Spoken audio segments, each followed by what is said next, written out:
al año, que es una conferencia que la va a impartir don Álvaro González Cascón. Es licenciado en Geografía e Historia Contemporánea por la Universidad Complutense de Madrid, historiador de la industria aeronáutica y del motor de la primera mitad del siglo XX. Se ha especializado en el origen y evolución de las fábricas de la Hispano. Asimismo, investiga sobre ingeniería militar en su vertiente aerodinámica, aeroestación y aviación y automovilística. También sobre ferrocarriles o ingeniería ferroviaria. Cuenta con diversas publicaciones científicas, comunicaciones en congresos y es coautor de varios libros. Es su afán de difundir estos temas, ha colaborado con diferentes medios de comunicación, revistas de divulgación y prensa periódica.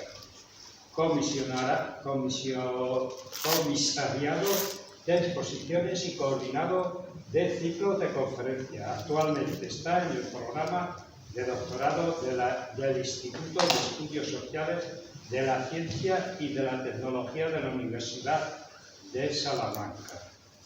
La conferencia que va a tratar hoy es con relación a la historia de la industria textil de Béjar en el proceso de industrialización desde 1890 a 1986.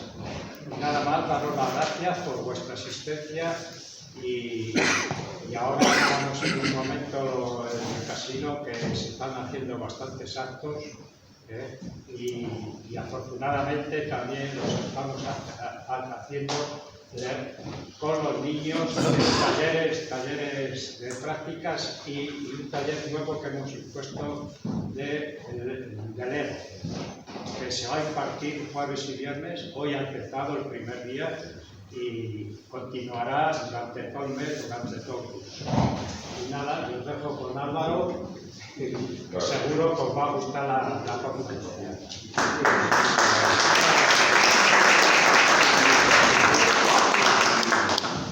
Me he puesto de pie porque yo aquí, como muchas veces no conozco a los conferenciantes, pues es de los pocos sitios que yo conozco que no se ve la conferencia de la cara. Como es muy particular, pues bueno, por lo menos que sepáis quién está hablando. Bueno, pues nada, para mí es un honor estar aquí porque Béjar pues es un tema muy afectivo, ¿no? Muy sentimental, el poder dar aquí una conferencia. Gracias a Carmen, que muchas veces lo he oído esto, de estos últimos años que he venido aquí, pues muchas gracias a ella por haberme invitado a dar una conferencia. Yo, el tema cronológico es muy amplio y no pretendo ser muy detallista, o sea, no entrar en esto a fondo en muchas cosas porque es muy difícil. Tampoco se trata de dar una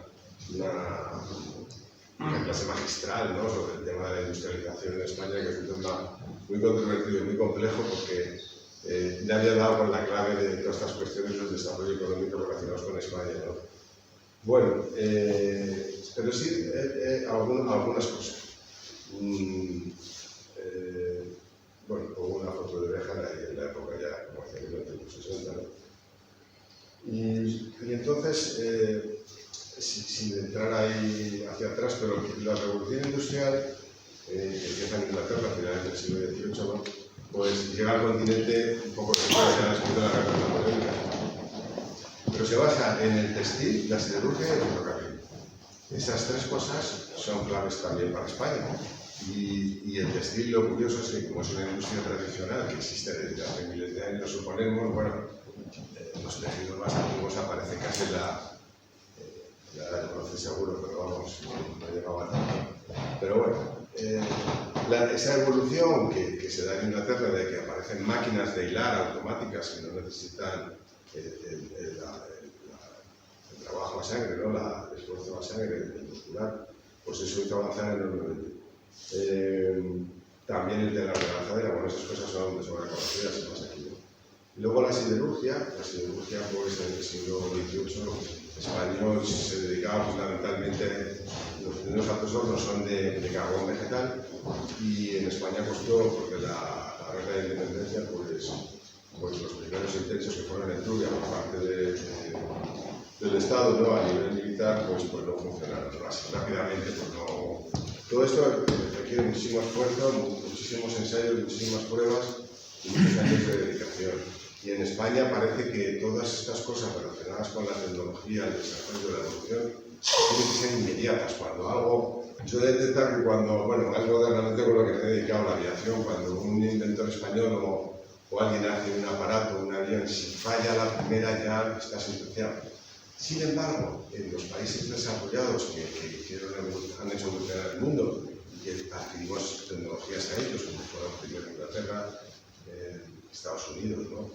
Y que ha fabricado miles de aviones de una unidad, pues que ha sido desastroso.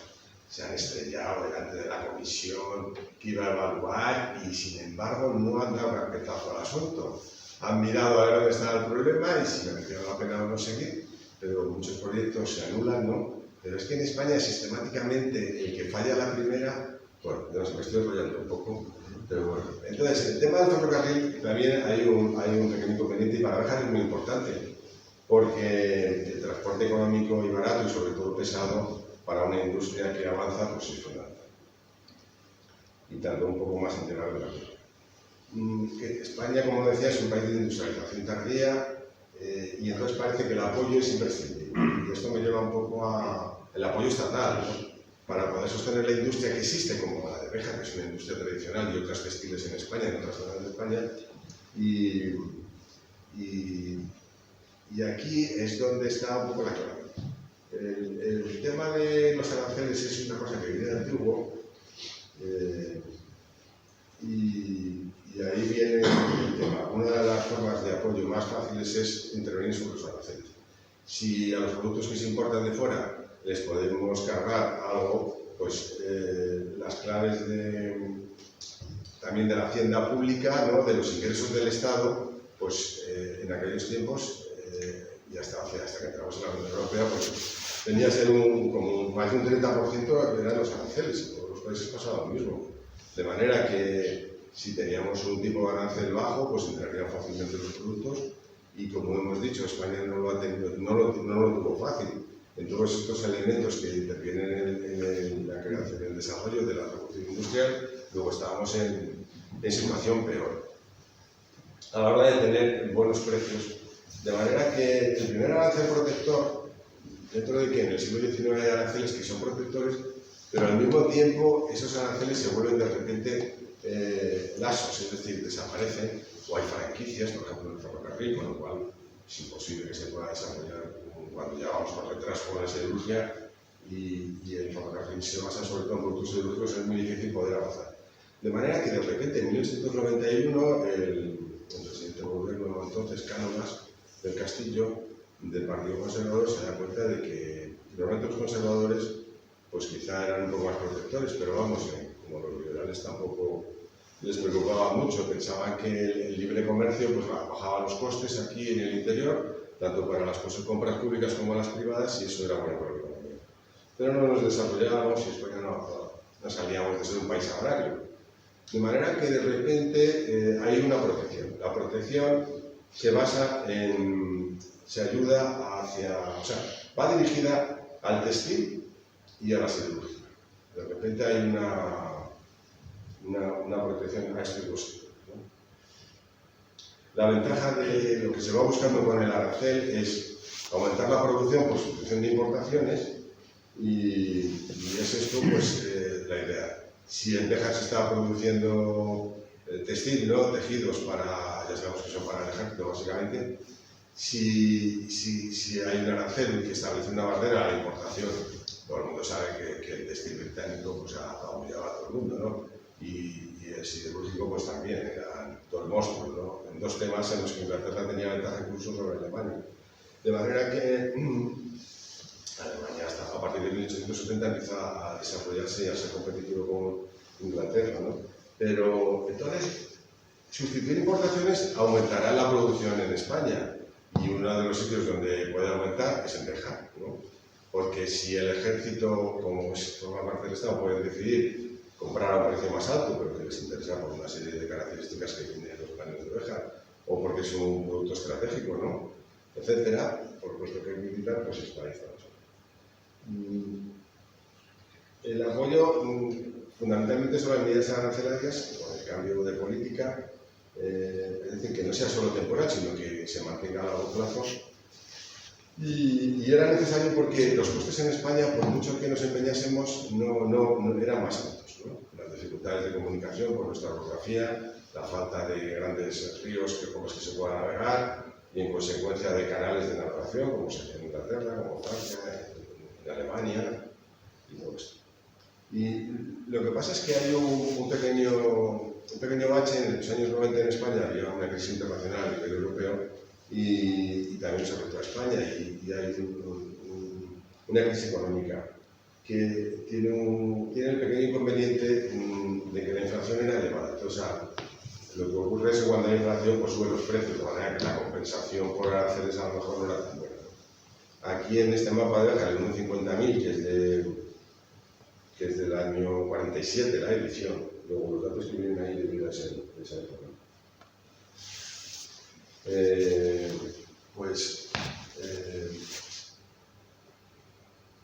Nos encontramos en esta planteo, el tema del ferrocarril, que es el ferrocarril llega por abajo, es la única línea, digamos, importante, aunque no es transversal además, pero tampoco es radial. Es transversal en el sentido de que no pasa por Madrid, pero va norte-sur y, sin embargo, no se había construido. Y había un inconveniente ahí entre Salamanca y Zamora, no estaba prevista su construcción, hasta que intervino un ingeniero de caminos que era político, el alter ego del Partido Liberal, presidente Mateo Sagasta, hace una intervención, y gracias a eso se puede terminar, hacer toda la línea.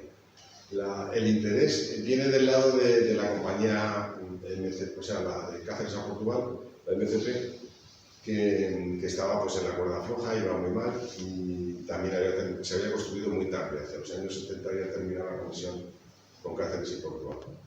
Entonces, el ferrocarril llega a Béjar, cerca de Béjar, en Malpartida, lo que luego se llamó, hoy en día es Monfragüe, entonces Plasencia se llamó Monfragüe, Malpartida de Plasencia, Plasencia en Palme, en la época de Béjar. Y entonces, desde ahí se podía ya conectar, o sea, que si cualquiera que viniese a Béjar, o mercancías que fuesen o viniesen de Béjar, podían entrar ahí al ferrocarril, lo cual ya era una ventaja para el transporte pesado, puesto que la maquinaria, que era la tarea pendiente, el asunto, lo que tenía pendiente Béjar realmente era modernizarse con maquinaria, ¿no? Maquinaria mecánica, movida por fuerza, por una fuerza que no fuese a brazo, que no fuesen los tenarios manuales y tal. Y aparte del río, bueno, el río, las ruedas mecánicas y los motores eléctricos que, mediante dinamo, que ya a partir de la década de los 80 finales se empieza a ver, pero que Béjar hasta el año 1897 pues no empieza a haber alguna industria, ¿no? Como es la fabricación militar, creo que es la primera que se identifica, ¿no? Entonces el ferrocarril entra por el sur y es un trazado pues, con muchísimo desnivel. Aquí vemos mejor un poco la orografía. Esta carta es del año 2000 y es mejor, pero bueno, que se ve mejor el relieve, que como todos conocemos, pues es realmente ya fabuloso. Lo importante es que Béjar llega al ferrocarril en el año 1894, llega desde Plasencia. La línea se retrasa mucho porque los problemas financieros de MCP no se resuelven bien. En España está todo el mundo escaldado, nadie quiere invertir en el ferrocarril porque no es un negocio rentable y los ahorradores particulares pues no quieren meter dinero. Se recurre a Francia porque toda la financiación ferroviaria siempre estuvo controlada por los franceses, y son los Rothschild los que aportan una solución financiera, y es un poco complejo porque todo esto de las sociedades que ya existen con otras nuevas, con acciones que se emiten y tal, pues a veces aparecen Ferrocarriles del Oeste, Compañía del Oeste y tal. Pero el tren llega en 1894 con un trazado pues, muy sinuoso, con pendientes muy fuertes, porque se hacen pocas obras de infraestructura, ¿no? para salvar los desniveles, pero llega antes que a los demás puntos de la línea. Así que durante aproximadamente 9 meses, Béjar está funcionando con una conexión hacia el sur, ¿no? Por Plasencia, y hay pues, un volumen de facturación tanto en mercancías como en pasajeros. Y cuando se inaugura el resto el siguiente tramo, que son unos meses después, es entre la conexión entre León y Astorga. Sube a Zamora y luego el Benavente sube hacia Astorga para conectar con la línea de Galicia.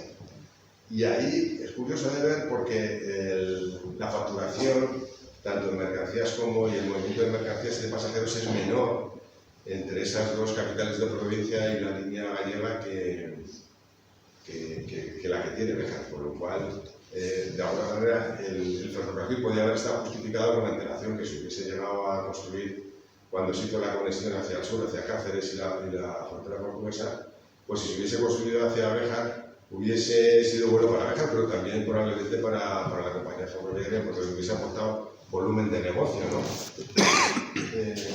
Más de la habitual en España, al ser una zona industrial, aunque sea de la industria tradicional como el textil. Y curiosamente, en 1900 la compañía también compra vagones de estos para ovejas, para transportar ovejas, lo cual quiere decir que la transhumancia pues, también tiene su importancia, ¿no?, por esta línea. Aquí vemos cómo fue el año 1888 cómo las acciones pues, se emiten en 1888. Pero fijaros que las obras estaban prácticamente paralizadas hasta el año 92, 93. Hay interrupciones y no es que se inaugurado antes.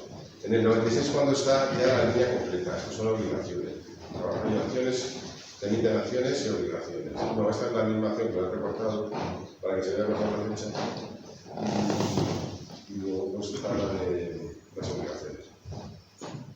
Las obligaciones eran más seguros porque daban un interés fijo y bueno, todas las instituciones provinciales por las que pasaban y ayuntamientos las acciones, pues la primera, la 00, la 01 es desde la Diputación de Zamora.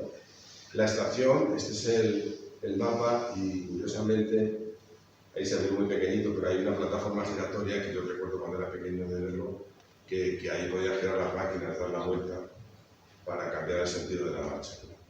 Y una montaña también de carbón, que eran unas pastillas que eran como de jabón, que eran ovaladas, que era polvo pulverizado y compactado. Entonces había una montaña allí donde está al lado del depósito ese de agua.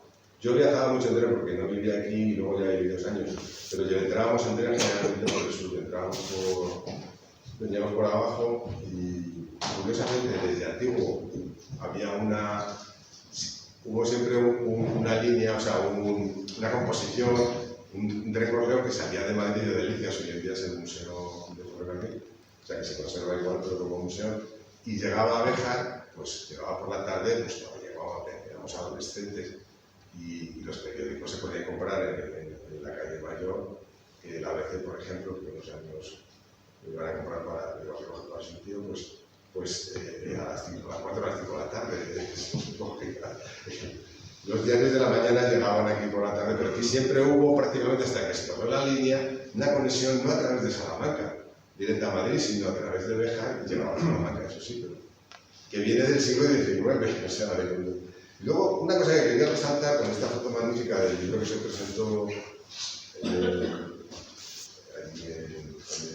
San Francisco, ¿no?, de la Junta de Autoridad. Fijaros, es el último año, además está fechado. El TEF, en doble composición, que viajaba en temporada alta. Fijaros esa manguera que sale. O sea, los problemas del ferrocarril tradicional, porque se habla mucho de por qué se cierra la línea, es esa manguera que está repostando gasoil. Los kilómetros entre Sevilla y Gijón pues son como 1000 kilómetros, desde los 1000 kilómetros. Y claro, se tarda mucho porque son líneas que están anticuadas y se va con espacio, porque no se robaron las vías. Pero es que en Salamanca tenía que parar y estaban 20 minutos para repostar. Claro, uno se pregunta, entre la alta velocidad y este sistema de un tren relativamente moderno, vaya, bastante moderno y cómodo, con una manguerita que está 20 minutos repostando, no habrá un tema, un agua internet en el cual se pueda repostar un tren. Pues claro, 20 minutos es el tiempo que tardas en llegar casi a Zamora. Y eso a velocidades reducidas porque no podías ir prácticamente que no hay curvas y tal. Estos son los problemas del tren. Es decir, se hacían las líneas, como decía hace poco un sindicalista ferroviario, se abandonan, es decir, no se puede invertir ni un duro, y cuando ya revienta todo por ahí, se va cayendo a cachos, pues ya cortan la línea, porque es que no se puede circular, es peligroso, ¿no? Se va reduciendo la velocidad, los maquinistas, aparte de que ya tienen su orden de marcha tal y con todas las velocidades, cuando ven, pues como vas en coche, que es que hay un bache, pues reducir la velocidad, pues esto es lo que pueden hacer. Bueno, yo esto lo elaboré con una exposición que se hizo en la sala de exposiciones del Ayuntamiento de Sevilla, que es la línea de la Ruta de la Plata, que está hecha como a veloces, es decir, que este tren que hemos visto ahí, que es el último que circuló, el anterior fue el TAF, también era un automotor diésel, pues el problema que tenía, porque esto en parte, es que cuando salía del tren de Sevilla o de Gijón, según iba ya cruzándose con otra línea, por ejemplo, llegaba a Mérida, y entonces estaba la línea primera, la más antigua de conexión con Portugal, la inauguró Alfonso XII, fue por Badajoz. O sea, bajaba por Ciudad Real hasta Ciudad Real desde Madrid y después tiraba hacia el oeste hasta que llegaba a Badajoz. Y entonces, ¿qué ocurre? Pues cuando llegaba a Mérida había que hacer un cambio de marcha. El tren salía en dirección hacia Ciudad Real, como si fuese a ir a Madrid, inevitablemente en la estación de Mérida, entonces había que cambiar de marcha la máquina si era un tren convencional, o el maquinista tenía que parar, abandonar la cabina, irse hacia el otro extremo del tren. Como era un automotor, pues no había que hacer más que eso, ¿no? Entonces cambiaba el sentido de la marcha y cuando llegaba a Cáceres, pues casi lo mismo, ahí no porque se hizo una modificación, pero en Malpartida de Cáceres, pues había que hacer eso hasta que el año 68 se inauguró un tramo directo que no hacía falta hacer un cambio de marcha. Y luego cuando llegabas es decir, el tren, según subía hacia el norte, cuando llegaba a la zona de Plasencia, se iba hacia Madrid. De manera que para poder subir hacia el norte, hacia Béjar, hacia Plasencia, a la ciudad de Plasencia, pues en Monfragüe, ¿no? En Plasencia Empalme, pues ahí tenía que hacer el maquinista la misma maniobra.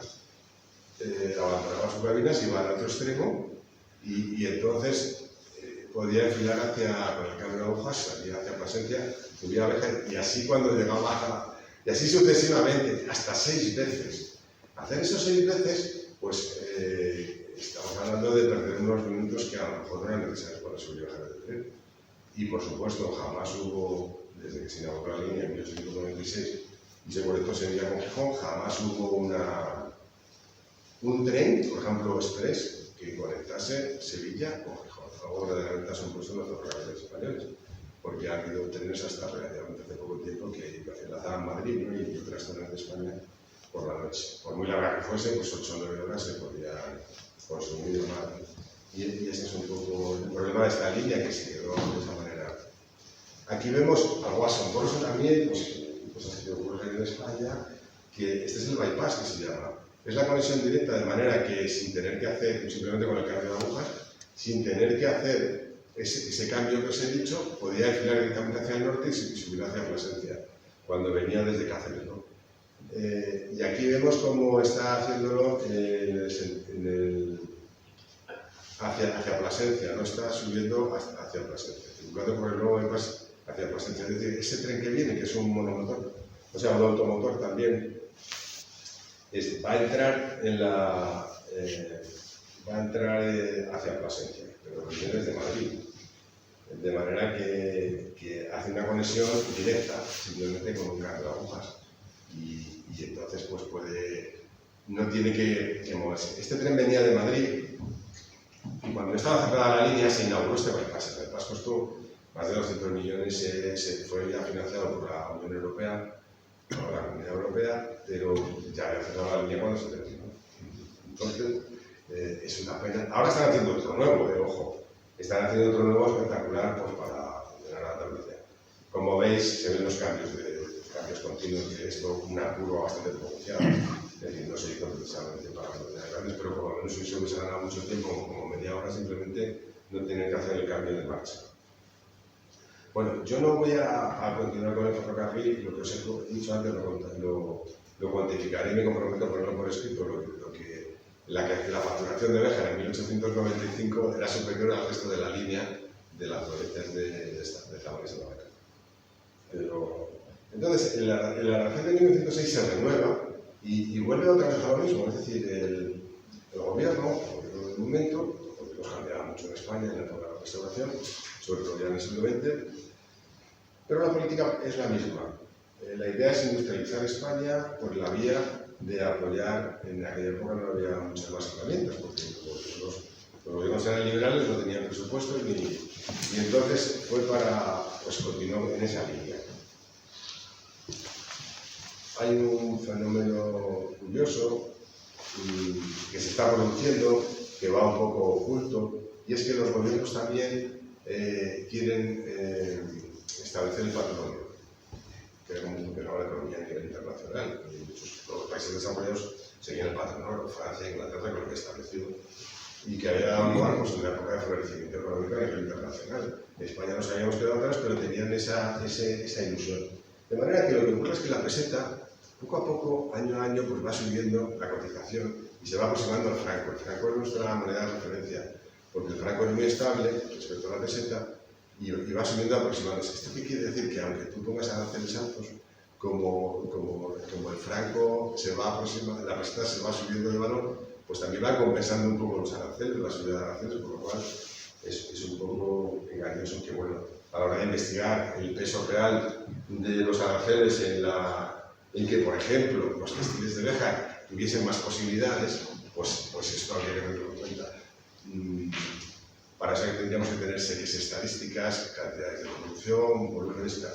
Pero sí es verdad que las pequeñas empresas, las grandes más o menos eran las mismas familias que iban evolucionando, ¿no? Salvo esta de la familia militar que se estableció de nueva planta, ¿no? en el 97. No sé si era alguna familia de aquí o tenía relación. Pero, por ejemplo, empresas más pequeñas, como por ejemplo yo creo la de mi bisabuelo, que se separó de sus hermanos, en vez de mantener todos juntos y aumentarle volumen, pues se separaron. Al dividirse, pues lo que haces también es dividir la facturación probablemente, ¿no? Los recursos financieros. Y sin embargo, esto puede ayudar a que hacer esta política aparente al menos de apoyo a la industria, a que muchos empresarios o emprendedores se arriesgasen a hacer una inversión, a montar un negocio, una empresa, que en España pues, no había muy buena entonces. Las inversiones en capital fijo a la primera década del siglo pues, no, parece que no era una época buena. Hay una ley nueva que aparece, esto ya en la época, está Maura en el poder, que dice, vamos a hacer una ley en la que dice, todo lo que compren las administraciones públicas, no solo el Estado, para apoyar a la industrialización, tiene que comprarse empresas españolas. Como ya todo el mundo sabía que esto era imposible, porque en España no se producían muchas cosas, pues entonces lo que hay es, hacemos una lista, lo que dice, se hará una lista, igual, lo que venga en esa lista se puede comprar fuera.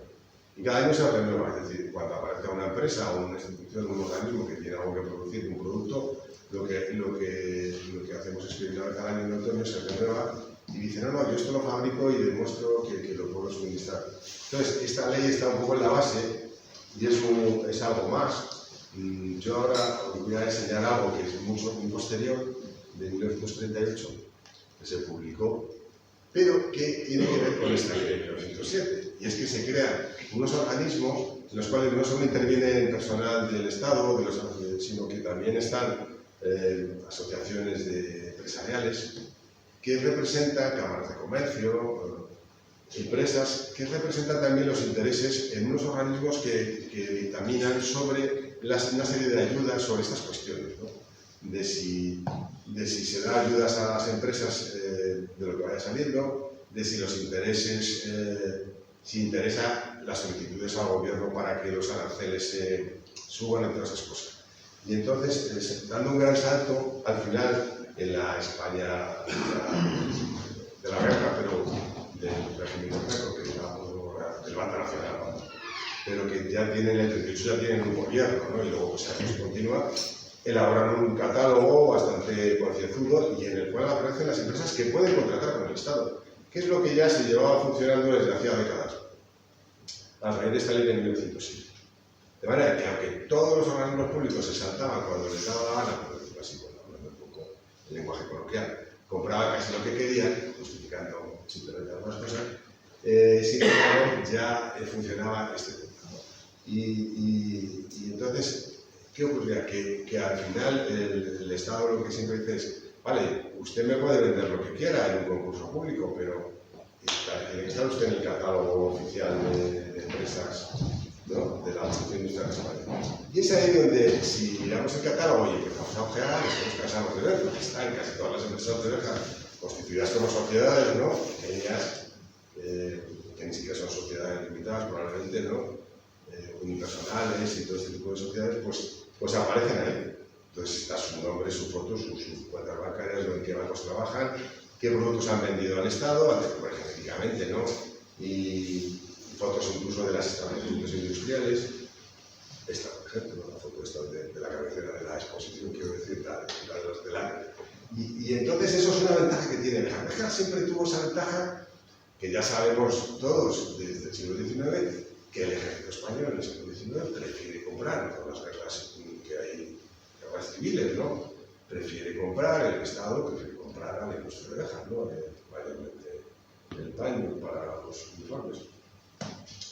Y esa ventaja, pues, es algo que las demás industrias nacientes, digamos, que son novedosas, como las de automóvil, pues tienen que demostrar su calidad. Y Béjar ya cuenta con esa ventaja, que parece una bobada, pero es muy importante, de ser ya aceptada por el Estado y tener una relación antigua de facturación, pues, de las empresas con el Estado. Por lo cual, pues, ahí aquí he puesto esa, pero esta, por ejemplo, es de las grandes, que en la época que todavía no estaba construida. He puesto la foto encima. De todas maneras, el texto no se lee, o sea que como veis, es la información bastante detallada. Y luego se ve cómo han construido las naves esas impresionantes que están en el río a la izquierda, en la foto que he puesto abajo en color. Bueno, la Primera Guerra Mundial, llegamos a la Primera Guerra Mundial con el país sin industrializar, a pesar de todas estas medidas, estas intenciones del Plan de Escuadra de 1908, que dice vamos a construir buques modernos, actualizados, con tecnología asimilada, ¿no?, de la que nos dejan asimilar, que son los ingleses, para en el mar, y que haya buques alemanes fuera de Alemania que estén circulando. Entonces ellos nos suministran ya avanzada, que se puede construir aquí en Barcelona. Y ya, pero llegamos a la Primera Guerra Mundial y nos ocurre algo que era lo que se pretendía con la ley de 1907 y con los aranceles, que las empresas españolas tienen que abastecer al mercado nacional, pero sencillamente porque por primera vez una especie de milagro para las empresas, que es que no nos quiere vender nadie. Nadie nos quiere vender nada, absolutamente nada, porque los gobiernos se lo impiden. Las compañías a las que habitualmente compramos, los suministradores de textil, por ejemplo, los tintes, ¿no?, que serían alemanes ya en aquella época, o componentes de maquinaria o máquinas avanzadas, ¿no?, para cosas que no se fabricaban en España, etc. y tal, pues, o de hilaturas, pues no nos lo entienden, con lo cual, de repente las empresas se encuentran con la situación de que tienen que... Y en esa situación, que de repente no hay de nada y todo el mundo quiere acero español y otro español, pues que todo el mundo salía a comprar fuera las piezas y los componentes, pues de repente nos encontramos con que no se produce hierro y acero suficiente, con que no hay carbón suficiente, aunque se intenta explotar todas las minas, que hay muchas minas que no tienen líneas férreas para poder sacar fácilmente el carbón, como es el Fabero ahí en la zona de León, en fin, hay estos problemas. Y entonces nos vuelven autárquicos.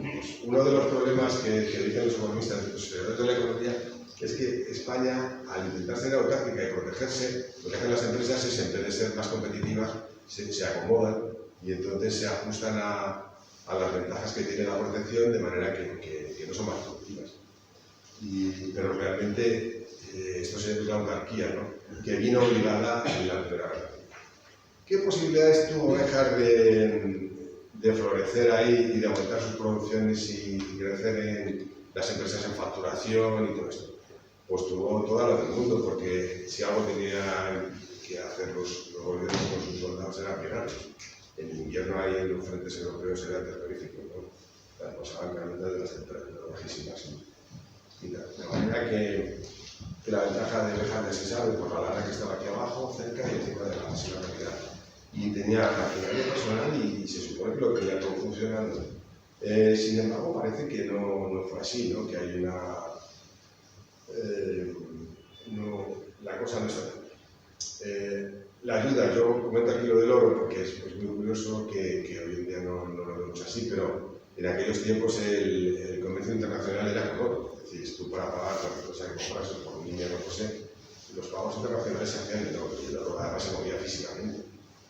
En la Primera Guerra Mundial de repente empezó a enterrar oro que venía de Inglaterra, por ejemplo, pero venía gente con oro, empresas particulares, a ingresar oro al Banco de España, por ejemplo, que era una institución que no era del Estado, pero era una institución muy sólida, ¿no? Muy fiable, frente a otros bancos, a bancos españoles, y los ingresos de oro eran continuos.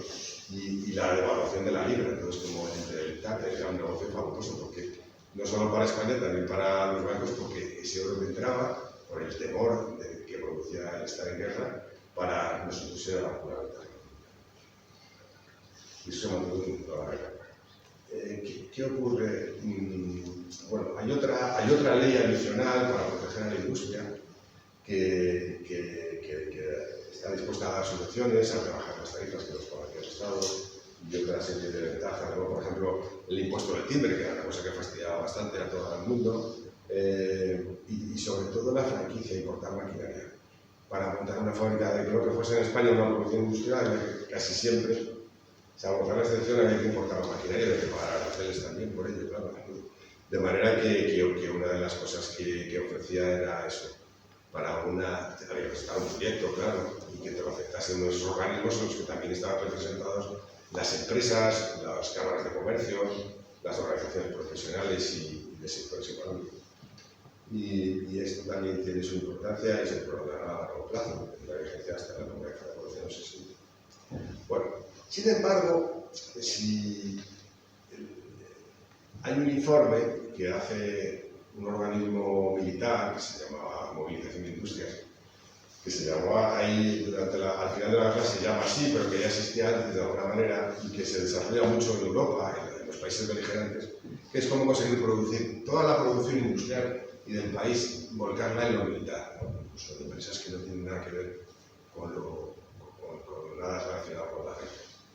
Y entonces, estos militares, que suelen ser o artilleros o ingenieros militares, que los artilleros también son ingenieros industriales por su formación, y pueden ejercer como tales, o sea, los ingenieros militares pueden ser arquitectos en el sector civil y ingenieros de caminos, la formación muy alta. La ley se lo permitía. Y a los ingenieros industriales, pues fue cuarto de lo mismo. De hecho, la Escuela de Suiza en origen está fundada en una. Entonces, hay un informe que es de 1920 y la verdad es que es bastante. No es muy positivo, ¿no? Y porque ellos llegan aquí y les cuentan lo que les cuentan los propios empresarios, pues no es muy. Y dice, eso, el estado de estas fábricas no es muy floreciente. Pues si bien parecía deducirse que la guerra europea les fuese propicia para realizar grandes negocios, no fue así. Pues la lucha entre el obrero y el patrono, muy recrudecida en la localidad de Béjar, hizo retraer a los fabricantes de efectuar contratos con los países beligerantes por temor a que surgieran dificultades por parte de los obreros. Parece ser que esto fue así, lo que es algunos pequeños empresarios no fue así, porque yo sé que ganaron mucho dinero y les fue muy bien. Pero parece que la gran empresa no. De hecho, la fábrica militar estaba prácticamente terminada en el año 20 cuando apareció aquí. El problema es que en ese periodo suben mucho las materias primas y los inputs, digamos, de la producción, la energía y la lana, pero bueno, los precios también se subían. Y lo que hace referencia a los contratos con los países europeos es que cuando hacías un contrato con un país europeo, con un gobierno, por ejemplo francés, pues podría ser muy peligroso porque te podían quitar, como no lo cumplieses, de hecho a CAF, sacaba un vagón antes, ese vagón que sacaba era de CAF, te podían llevar a los tribunales y a nivel internacional, pues invertir la empresa y convertir cantidades de dinero en cosas. De manera que fueron muy cautos, pero bueno, aún así yo creo que sí hubo producción y les fue muy bien. Y sobre todo, ese dinero que entró, tanto en Béjar como en España, era oro. O sea, era un valor tangible tremendamente valioso, que vino muy bien porque de repente España ya no tenía déficit, ni por balanza de cuenta corriente, ni de créditos, ni de nada. De repente España partía de cero, ¿no? Era un país que tenía tanto oro en el Banco de España, algunos bancos quebraron y otros muchos bancos, que podía haberse establecido el patrón oro, que no sé. Bueno, el informe dice que no es muy preciso, sorprendentemente en otros informes que son unos 200 telares mecánicos, se produce una pieza de paño de 25 metros de largo por 1,40 al día y que la producción en números redondos es de 1 millón, pero anual, pero de metros, que sería suficiente para 250.000 hombres, pero que sin embargo no había stock en ese momento porque los fabricantes tenían miedo a que un cambio de uniforme les dejase colgado. Bueno, nosotros se podría comentar algunas cosas, pero vamos a dejarlo. La fábrica militar, que entonces se ve en primer plano y que era una fábrica espectacular, por lo que parece, pero que sin embargo no estaba muy bien, creo que quebró en los años 20. Bueno, pero en el informe también se planteaban otras cuestiones, como por ejemplo que la dependencia excesiva de lo militar, ¿no? Del cliente militar, de los productos militares, del estambre, bueno, cosas que ya se han visto sobreconocidas. Y ahí estaba la necesidad de diversificar y yo aquí he puesto pues, un detalle curioso que en un presupuesto de adquisición de camiones, que es lo que yo estuve básicamente, de la industria del motor, pues que está en pelea continua para poder vender al ejército, por ejemplo. Y pues aparece en un informe, ¿no? Un presupuesto de cosas que se valen millones de pesetas hoy en día o de pesetas de modernas, digamos, y sin embargo aparece el coste de los uniformes. Precisamente están presupuestados a 20 pesetas la unidad, una cosa realmente curiosa. No dice si son, no se lee prácticamente y yo tampoco lo leo aquí en pantalla, pero bueno, es curioso. Ya me he encontrado con más cosas de estas y si merece la pena quizá pues, reunirlas todas y ver. Yo me he encontrado en la Gaceta, sin buscarlo, pues como por ejemplo aparecen que son negocios a los que la industria de Béjar tenía que recurrir. Por ejemplo, los soldados de cuota. En Béjar había muchos, porque había mucha burguesía, con dinero suficiente para poder pagar sin no tener que ir a la guerra de África, vamos, o a las guerras. Tú hacías la mili, pero sin, digamos que en tu casa, y entonces esos uniformes te los pagabas tú, porque como tenías dinero, pagabas esas 1.500 pesetas, y es ahí donde, que si eran de calidad, el uniforme, digamos, de gala, del soldado, pues es ahí donde ahí tenía un mercado la industria de Béjar, que claro que estaba muy segmentado a lo mejor por los sastres o lo que sea. Pero aquí aparece el cuerpo policial, fíjate que son 4 uniformes de paño y uno de algodón, de 35 plazas que se han cubierto por oposición y la cantidad de cosas que llevan, o sea, llevan una variedad de uniformes que parecen más bien de la marina, ¿no? No es mucho dinero porque son 35, pero bueno, a eso podía acceder de color azul con botonaduras. Lo que valoraba mucho el ejército en este informe, por ejemplo, es la nueva fábrica de Emilio Muñoz de botones, porque es fundición, ¿no? Y luego también la fundición de la vida de Lucifer, una fábrica nueva. Y luego, ¿por qué digo nuevos mercados y tal? La aviación, a principios de los 20 en España, aunque le gustaba comprar fuera, digamos, prefería. Sin embargo, hay una especie de intento de hacer un consorcio aeronáutico, es decir, si organizamos los proveedores de materias primas, de componentes, y entonces en estas aparece un fabricante de lencería, Louis Jute, que dice, señores, le dice al Ministerio de la Guerra, sección de aeronáutica, dice, oiga, que nosotros podemos hacer el entelado de las alas. ¿Os dais cuenta que cambio de ser una fábrica de lencería Louis Jute, que también hacían sacos y tal, en una zona que en principio no es como la de Béjar, como las que conocemos de textil tradicional, incluso de algodón, como son las de Levante y Cataluña, ¿no? Pues ya hay un impulso, ¿no?, de buscar nuevos mercados de otras empresas que también, oye, podría ser, ¿no? En el año 24-25, pues hay una crisis tremenda, sí hay esto, sabemos que hay un stock de 60.000 de paños para el ejército y es un problema. Hay un cambio de uniforme, porque por ejemplo la aviación, que forma parte del ejército, no es independiente, pues le ponen un uniforme verde en el año 16, o sea que el miedo que tenían de cambiarse el uniforme es cierto. Todos los oficiales y pilotos de aviación, pues de repente llevan un informe nuevo que es diferente al resto de los ejércitos, que es de cobertura, que está hasta el año 30, o 31, cuando la República. Bueno, hay un factor que es el de la energía que yo creo que es clave. Y bueno, yo no os voy a decir, pues ya sabéis, las ruedas mecánicas, lo típico de Béjar, igual que es donde hay pues las ruedas de cárcamo que se llaman normalmente, o mover turbinas para producir electricidad o para producir mediante engranajes, ¿no? Y en España ya sabemos que no hay carbón, el ferrocarril hasta el año 94, más bien 96, porque viene del norte, no llega, y todos estos problemas. Pero sin embargo hay una cosa que no se ha tenido en cuenta, que yo comentaba aquí con algunos de vosotros, de vosotras, que me llamó la atención, porque cuando lees cosas no así rápidamente, por ejemplo, que se publicó en 2008 en Béjar, en Madrid, sobre las empresas de Béjar, pues yo no voy a dar nombres para que no se moleste a nadie, porque mi intención no es molestar a nadie, pero claro, yo ahí, claro, la industria de Béjar se mueve por el cuerpo, efectivamente, sí. Y entonces piensas, ¿y los que no están en el cuerpo de hombre, cómo funcionan? Porque había poco de todo.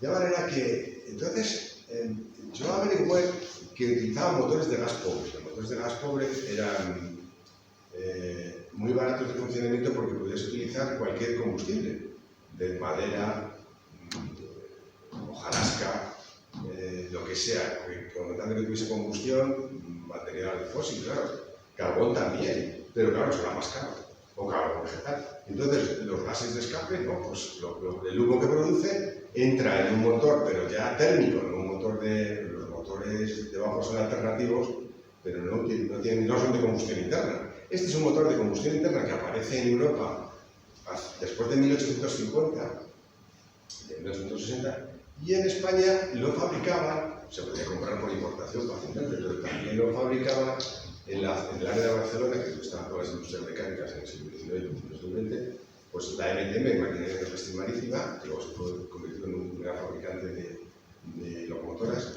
y otra empresa que se llamaba, bueno, lo tengo por ahí escrito, bueno, una que estaba al lado, que fabricaba más incluso. Entonces estos motores eran muy sencillos, era un cilindro con un pistón, entraba el combustible la ignición estaba muy primitivo, y entonces esto se movía el pistón para arriba y para abajo. Esto llevó a desarrollar el ciclo de 4 tiempos, o sea que cuando Daimler monta su coche, el famoso coche, el primer coche del mundo del ciclo, pues está utilizando realmente un motor de estos de gas pobre de combustión interna de un cilindro. Y en España lo fabrican estos, Alexander Hermanos y DMTL y otras. Y entonces, en Béjar,